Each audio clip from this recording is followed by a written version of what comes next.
Eu estava aqui ontem e tive cuidado de fazer uma análise do processo eleitoral com muita tranquilidade. O senador Fleury estava aqui e muito equilíbrio, para não dar a impressão que eu estava aqui defendendo a posição da minha candidata, a presidenta Dilma, e do meu governador. E vem à tribuna da mesma forma. O projeto que nós representamos fez uma revolução no país e é inegável. 8 anos do presidente Lula, 4 da presidenta Dilma. As urnas, mais uma vez, mostraram que a votação da presidenta foi em primeiro lugar. Uma demonstração, e as urnas não mentem, que a maioria dos votantes, olhando os candidatos, optaram pelo nosso projeto. Projeto que tirou mais de 20 milhões de brasileiros da área do desemprego. Tirou mais de 30 milhões da miséria absoluta. Projeto que os planos de governos apresentados estão aí, como Minha Casa e a Minha Vida, Bolsa Família, Luz para Todos, ProUni. Quadruplicamos o número de escolas técnicas, triplicamos o número de universidades, mas, enfim, esse é um debate que os candidatos farão e o povo brasileiro, de forma muito sábia, saberá optar para que a melhor proposta continue coordenando e dirigindo os interesses dos brasileiros.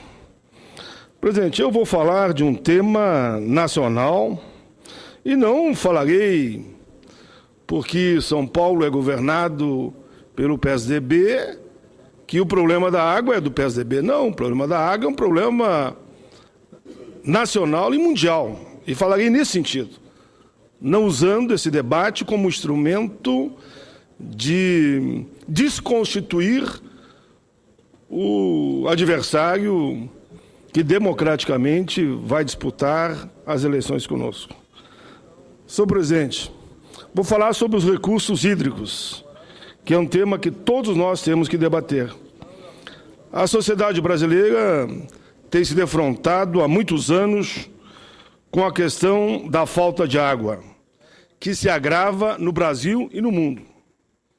Mudanças climáticas, aumento da população nas grandes cidades e falhas na expansão da infraestrutura de captação e tratamento de água compõem o quadro atual que preocupa a todos. Por exemplo, só como exemplo, na mais rica e populosa unidade federada, a empresa estatal Companhia de Saneamento Básico do Estado de São Paulo, Sabesp, lida com um grave quadro de escassez de água que pode levar ao racionamento para milhões de paulistanos. Ainda agora, em 2014. A reserva da Cantareira, que abastece mais de 9 milhões de pessoas, na capital e no interior, está praticamente esgotada. A retirada dos 400 milhões de metros cúbicos abaixo do sistema de captação dos reservatórios pode causar um verdadeiro desastre ambiental em São Paulo. E quem diz isso são os especialistas, são os estudiosos dessa situação. A operação de aproveitamento do dito volume morto nos subterrâneos da Cantareira, iniciada em 17 de março do ano corrente, e ao custo de 80 milhões, implicará no colapso do sistema e serão necessários entre 10 a 15 anos para a completa recuperação do manancial paulista. Senhores e senhoras, as medidas emergenciais para a redução dos dramáticos prejuízos da escassez da água em São Paulo e no Brasil devem ser tomadas com responsabilidade e destemor pelos governantes. Se a gravidade do quadro aponta para a necessidade de racionamento, a sociedade, de fato, tem que colaborar, porque somente ela é beneficiada. Na medida em que todos reduzirmos, o consumo da água, para que esta não falte nos nossos lares. Essa prudência e essa prática nós aconselhamos as autoridades públicas de São Paulo, na certeza que os cidadãos daquele estado saberão compreender que a crise no abastecimento tem origem na inédita estiagem da região, também causada por mudanças climáticas, não só em São Paulo, mas no Brasil e no mundo, cujos efeitos ainda são imprevisíveis. É preciso também compreender que, para além da problemática regional, como é o caso de São Paulo, nos repetidos anos de seca e escassez, lembro aqui dos estados do Nordeste, as graves permanências no desabastecimento de água preocupa, claro, a todos. Um exemplo pouco discutido nos é fornecido pelo Censo de Educação de 2013, que contabilizou 8.000 escolas sem abastecimento regular de água e 19.000 em que crianças consomem água não filtradas, geralmente retirada de poços artesianos, por culpa desse ou daquele governo? Não, pela falta de água. E é isso que nós temos que enfrentar com a responsabilidade de governante. Todo esse quadro preocupante nos convida, ou melhor e mais racional, é melhorar e ser racional para aproveitar as fontes de água. Vamos retornar por um momento à questão enfrentada por São Paulo. Segundo o dado da Sabesp, nada menos que 25% de toda a água consumida na capital do estado de São Paulo, 2 milhões de metros cúbicos ao dia, acabam por se perder no trajeto entre a represa de que foi retirada e as residências e prédios em que a água deveria ser consumida moderadamente. Em 2006, a perda era equivalente a 33%. A meta da Sabesp era reduzir a 18%. Segundo noticiou o jornal Folha de São Paulo, em 5 de fevereiro de 2014, países como Alemanha e Japão perdem apenas 11% de toda a água captada para consumo. Nos Estados Unidos, a perda máxima aceitável é 16%. Em São Paulo, 60% do quarto de água que desapareceu em 2013 resultam de vazamentos na rede. E outros 40% derivam do furto de água por meio dos ditos gatos, ligação clandestinas na rede de abastecimento. É preciso, sim, combater esses vazamentos e esses desvios, eu diria, de conduta, e não só de conduto. Em todo e qualquer contexto de escassez, o maior ganho que se possa colher é também imensurável, porém real e concreto, como a própria água fluida e contida e recuperada. Quero, com isso, dizer que o esforço para solucionar a escassez de água em diversos estados, e aqui o mais preocupante é São Paulo, e outras regiões brasileiras, pode também resultar no fortalecimento de nossas causas comuns. Pode nos conduzir ao aumento de nossos laços de solidariedade e também do grau de inteligência e racionalidade com que o Estado, a sociedade, lidam com o interesse coletivo. A questão paulista, de que nos valemos para analisar a escassez de água, haverá de ser enfrentada e resolvida com solidariedade, inteligência e competência. A própria Sabesp tem o dever institucional de trabalhar com afinco e previsão para que as perdas na rede de abastecimento do Estado diminuam drasticamente no curso, eu poderia dizer, dos próximos anos, mas é tão grave que tem que ser no curso dos próximos meses. Deve, igualmente, ampliar a captação e a proteção dos mananciais. A sociedade, por outro lado, necessita colaborar no que lhe tiver ao alcance para racionalizar o consumo, evitando o desperdício que se traduz não apenas como uma ofensa ao próximo, mas sim no respeito e no carinho à própria Mãe Natureza.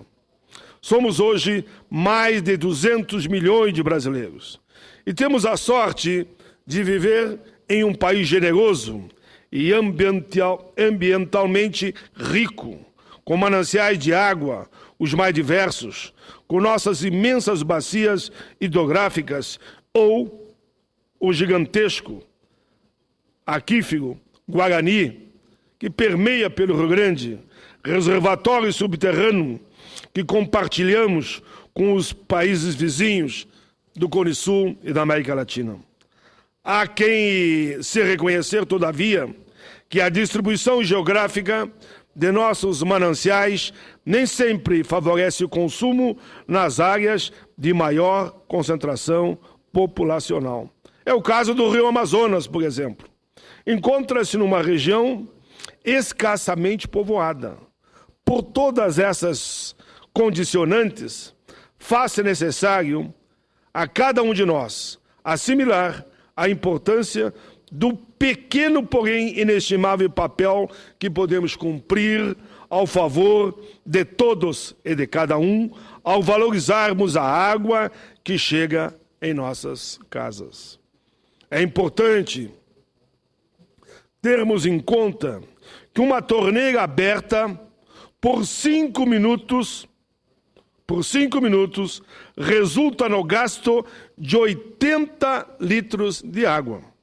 E um banho de 15 minutos em 243 litros de desperdício. Enquanto que a limpeza da calçada com mangueira de água corrente retira, em média, 273 litros. É grave. Podemos diminuir esses gastos. Claro que podemos.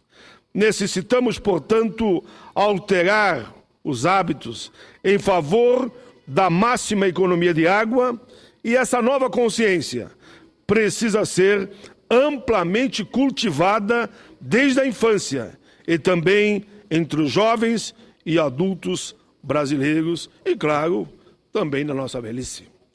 Ao poder público, de sua parte, cumpre atuar em prol do aumento da racionalidade, do aumento da consciência deste líquido tão precioso e saber valorizá-lo, como também articular para que não haja esse desperdício no sistema de abastecimento. Prefeituras municipais em todo o país agirão corretamente se incentivarem por todos os meios novas construções que atendam às melhores normas de economia para reutilização da água.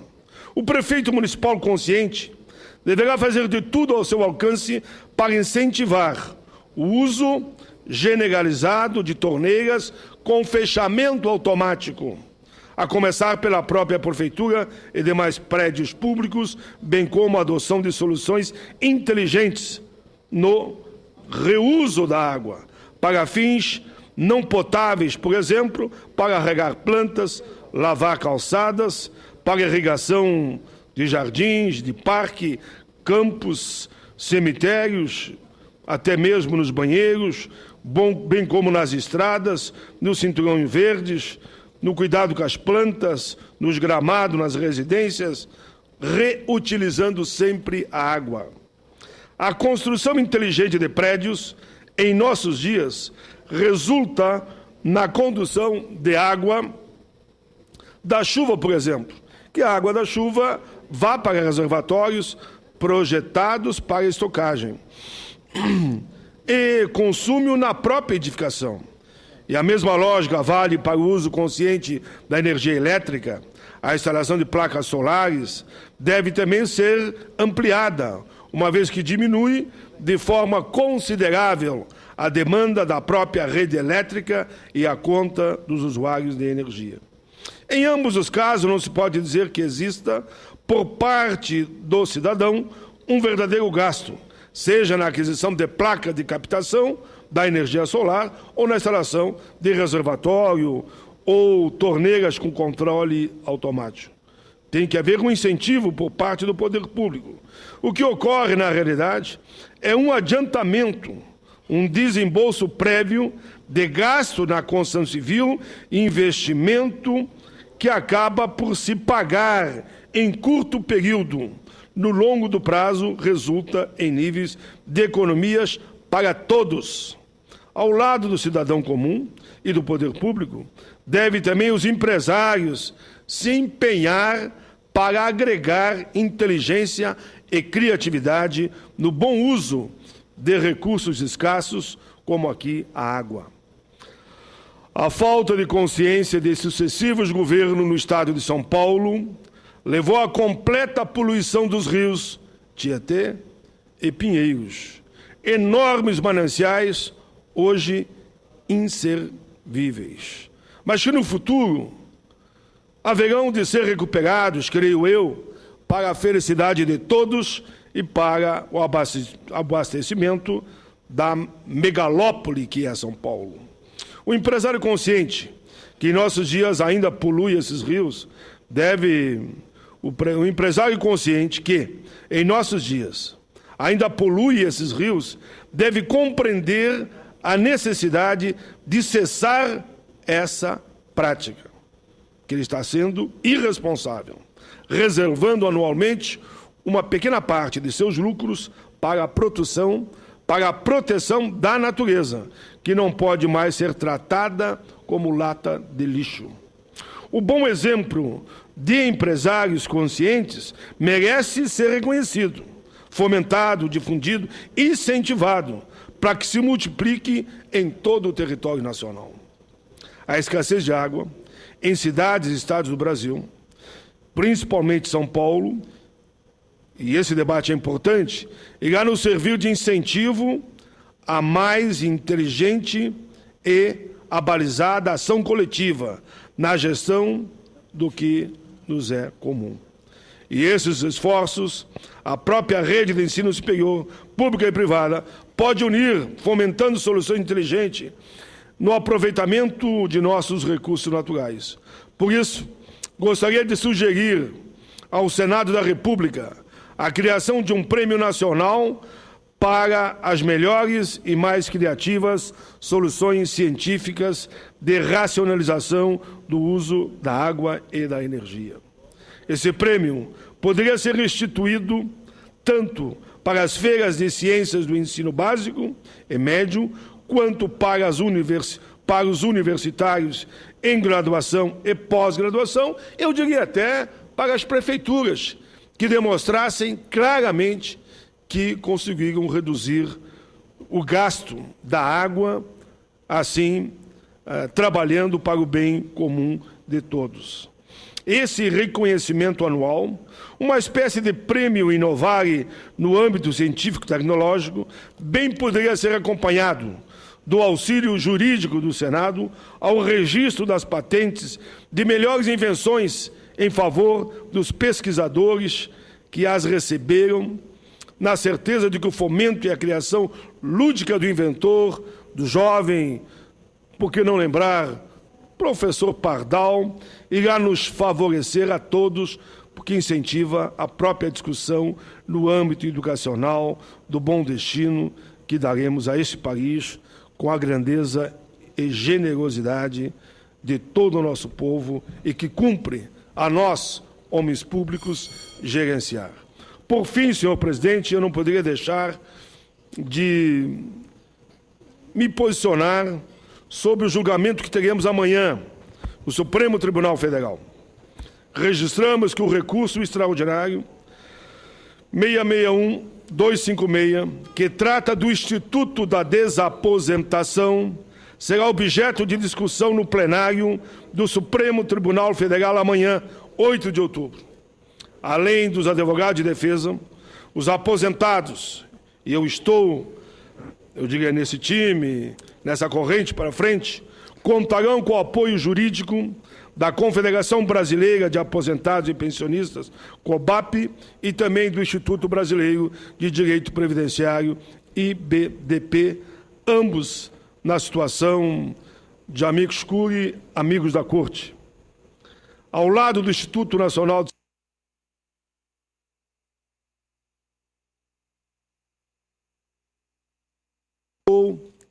que a União atuasse também respondendo pelo poder constituído que a Constituição lhe assegura em relação a esse projeto. O tema abordado pela Corte versará sobre a possibilidade da renúncia ao benefício previdenciário para o trabalhador do regime geral, como já é assegurado para o trabalhador da área pública, e a concessão de nova aposentadoria, se assim ele entender, desde que ele renuncie à antiga, e claro que ele vai renunciar, porque ele vai optar por uma maior, sem que haja nenhum tipo de devolução. Sabemos que a discussão no plenário da Suprema Corte percorrerá o aspecto político e econômico da questão. O IBDP, inclusive, já apresentou ao Supremo estudo da viabilidade financeira da tese. E claro que quem representa a União, os seus advogados, farão o contraditório. Ocorre que, se por um lado o impacto econômico é importante analisar, não podemos desmerecer o choque social que provocará, pois estima-se que a decisão vai beneficiar em torno de 500 mil pessoas. Torcemos para que o resultado seja favorável aos aposentados, que eles possam usufruir do Instituto da Desaposentadoria, pedir um recálculo, já que ele voltou a trabalhar e voltou a contribuir. Lembramos que, mais uma vez, o Poder Judiciário vai atuar como legislador frente à morosidade do Legislativo em aprovar projetos sobre o tema. Isso não ocorre por falta de projetos. Não. Só eu tenho 2 projetos. Tramito no Senado Federal 2 projetos de minha autoria sobre o tema, o PLS 91 de 2010 e o PLS 172 de 2014, onde eu garanto para que o trabalhador que voltou a contribuir possa ter o direito de avocar, de decidir da renúncia da aposentadoria anterior e usar as 80 maiores contribuições de 94 para cá, inclusive aquela que está contribuindo depois que se aposentou, para o cálculo do benefício. E como nós temos nem era, infelizmente, ainda do maldito fator previdenciário, como o tempo, a expectativa de vida, o tempo de contribuição e a idade aumentou, consequentemente, o cálculo será positivo para o trabalhador que puder consagrar, a partir da decisão do Supremo, o seu direito da aposentadoria com a nova previsão, usando o período que ele contribuiu depois de estar aposentado. Senhor presidente, essa é a minha fala no dia de hoje. Pois não, senador Fleury? Eu queria solicitar aos pares que estão aqui a respeito do PLS 250 de Vossa Excelência, que trata da aposentadoria por invalidez, certo, dos funcionários públicos deste país. Eu fiz questão de fazer a parte, porque sou um deficiente e sei da necessidade que um deficiente tem durante o seu período de tratamento, de tudo, a necessidade dessa aposentadoria, vamos dizer, um pouco precoce. Então, eu quero parabenizar e solicitar aos pares dessa casa que nos unem nesse PLS 250, de autoria de Vossa Excelência, para que nós podemos dar aos funcionários públicos estaduais uma condição melhor para se dedicar em casa e ao seu tratamento. Parabéns a Vossa Excelência por esse projeto tão importante aos necessitários desse benefício que Vossa Excelência teve a sensibilidade de aprovar, de apresentar. Tudo bem, senador Fleury. Um dos motivos de eu ter vindo efetivamente a Brasília e estar aqui de plantão é exatamente por essa questão que Vossa Excelência lembra. Estava previsto a votação do PL 250, que vai apenas assegurar a isonomia. Quando aqui eu falo que tem certo direito que é dado ao servidor público, como o Instituto da Desaposentadoria, nós vamos estender agora para o trabalhador do regime geral. Para o trabalhador do regime geral, nós já asseguramos a aposentadoria por invalidez para a pessoa com deficiência, num parâmetro de equilíbrio. O que nós estamos propondo no 250? Exatamente como Vossa Excelência muito bem argumentou, que se dê ao servidor público que comprove a sua deficiência o direito também de ter a mesma aposentadoria especial que é assegurado para o trabalhador do regime geral da Previdência. Estava ajustado que essa votação seria hoje ou amanhã, me parece que não acontecerá, mas assim mesmo o seu apelo é fundamental, que se acontecer amanhã, muito bem, mas se não, que seja então logo após o segundo turno das eleições, que as eleições chegam no dia 26, que já no dia 27, 28, 29, naquela semana, a gente possa garantir esse direito às pessoas com deficiência. Eu agradeço muito Vossa Excelência, sei que Vossa Excelência apoia também, e eu recebi agora essa semana inúmeras reclamações, por que não se aprova o Estatuto da Pessoa com Deficiência? Nós já aprovamos aqui no Senado, está lá na Câmara. Só falta agora a Câmara aprovar, volta para cá e eu tenho certeza que Vossa Excelência será fundamental para a aprovação desse projeto, que vai trazer benefício para cerca de 45 milhões de brasileiros que têm algum tipo de deficiência. Obrigado, senador Fleury. Sempre é uma alegria receber a parte de Vossa Excelência.